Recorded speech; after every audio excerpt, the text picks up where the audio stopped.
มื้อนี้จะพามาเบิ่งบรรยากาศ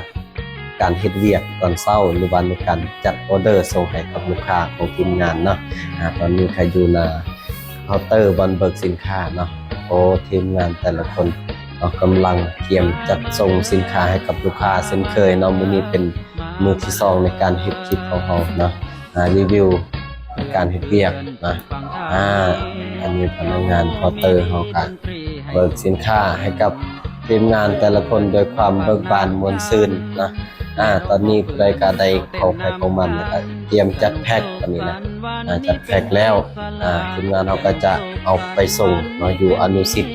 เนาะอยู่อนุสิทธิ์ส่วนข้าพเจ้าเองก็เอาสินค้ามาจัดวางเนาะแล้วก็พนักงานเราก็ไปส่งเครื่องด้วยความตื่นเต้นเนาะเพราะว่าได้รั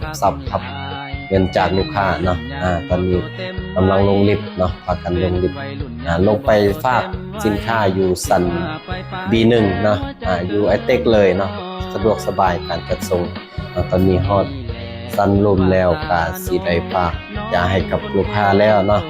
ก็คือให้ลูกค้ามั่นใจได้เลยว่าเนาะการจัดฝากของเราคือปลอดภัยเนาะสั่งปุ๊บเขาจัดเครื่องส่งปั๊บเลยเนาะตอนนี้ฮอดสาขาแล้วเนาะสาขาเลยเตรียมจัดฝากเดี๋ยวลูกค้ารอทารับบินได้เลยเนาะ